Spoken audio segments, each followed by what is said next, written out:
Hello dear students, welcome to BPSU online classes. How are you all? Hope you all are well. I am your physics teacher Kuldeep sir. Today I will revise you chapter third. Chapter third आपका है बेटा वैद्युत विभव electric potential. होता क्या है इसके बारे में आपको पता है। वैद्युत विभवांतर क्या होता है।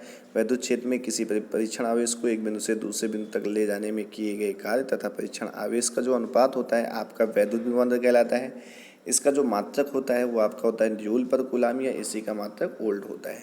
इसकी जो डायमेंशन होती है ml² T⁻³ A⁻1 होती है। विभव क्या होता है। विभव मैंने आपको बताया था कि जो परीक्षण आवेश होता है उसको अनंत से लाया जाता है। कहाँ से लाया जाता है। अनंत से लाया जाता है।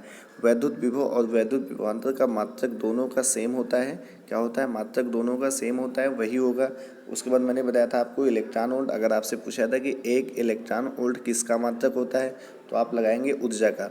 एक इलेक्ट्रॉन वोल्ट किसका मात्रक होता है तो ऊर्जा का होता है।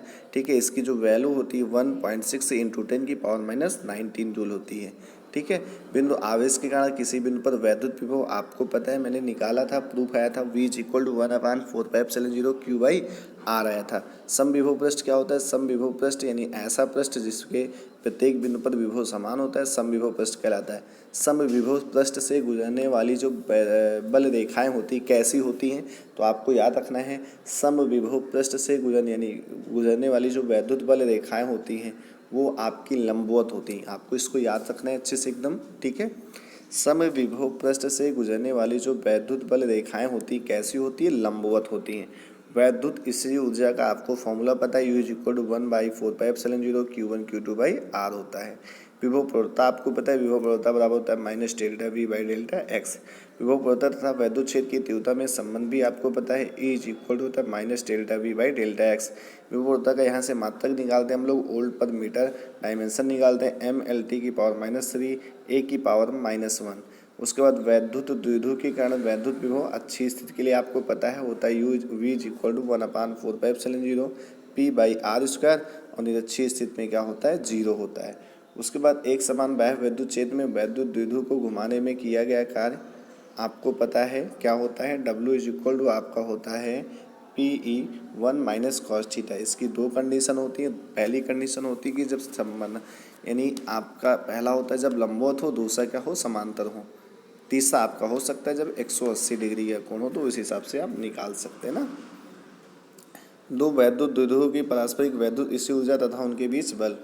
अगर आपसे पूछा है कि जो वैद्युत बल होता है आपका, ठीक है, दो वैद्युत द्विध्रुवों के लिए वो किसके अनुपाती होता है तो आप लगाएंगे r⁻⁻4 के।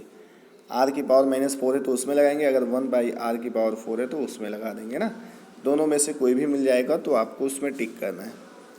तो ये आपका चैप्टर जो है थर्ड भी फिनिश हुआ। अब हम लोग बात करेंगे चैप्टर 4 की। चैप्टर 4 है आपका परावैद्युत तथा संधारित्र डाई इलेक्ट्रिक एंड कैपेसिटर। वैद्युत धारिता क्या होती है आपको पता है। Q = CV होता है। Q = क्या होता है CV। किसी चालक की वैद्युत धारिता उस चालक की यानी आवेश को संग्रहण करने की क्षमता को कहते हैं तो आप क्या कहेंगे वैद्युत धारिता कहते हैं। C = होता है Q/V होता है। इसका जो मात्रक होता है फेड होता है। मात्रक क्या होता है फेड होता है। इसकी विमा भी आपको पता है mL² T⁻³ A⁻- होता है। किसी विलगित गोलीय चालक की जो धारिता होती है वो कितनी होती है। C = होता है 4πε0 K × A होता है। आवेशित चालक की जो स्थिर ऊर्जा होती है आपको पता है U = 1/2 CV² होता है।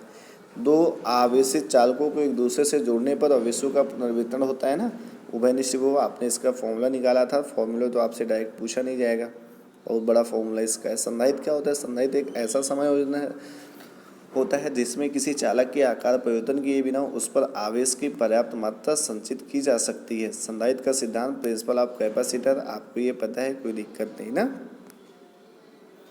अब आपसे इसमें जो पूछा जाता है क्या पूछा जाता है कि संधारित्र की धारिता को प्रभावित करने वाले कारक। ठीक है।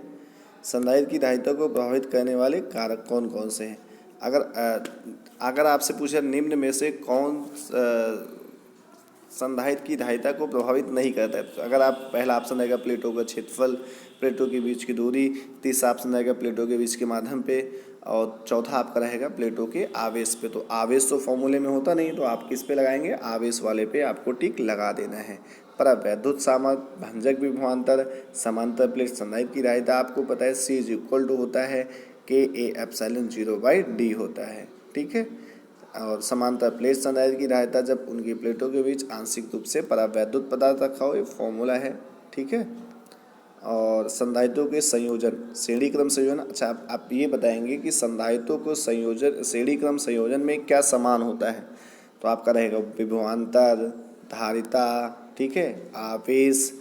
तो आपका क्या समान रहता है? आवेश रहता है। तो संधारित्रों के श्रेणी क्रम संयोजन में क्या समान रहता है? आवेश समान रहता है। क्या समान रहता है? आवेश समान रहता है। और श्रेणी क्रम संयोजन में आवेश रहता है और समांतर क्रम संयोजन में क्या समान रहता है? विभव समान रहता है। क्या समान रहता है? विभव समान रहता है। उसके बाद आवेशित समांतर पट संधारित्र की धारिता, संधारित्र की प्लेटों के बीच वैद्युत क्षेत्र में ऊर्जा घनत्व आपको पता है U इज इक्वल होता है 1/2 के एप्सिलॉन 0 E²। ठीक है। संधारित्रों के उपयोग आपको पता है। इस तरीके से आप इसको कर लेंगे, कोई दिक्कत नहीं होगी बेटा। ठीक है। जो भी समस्याएं हो आप उनको पूछ सकते हैं। Thank you.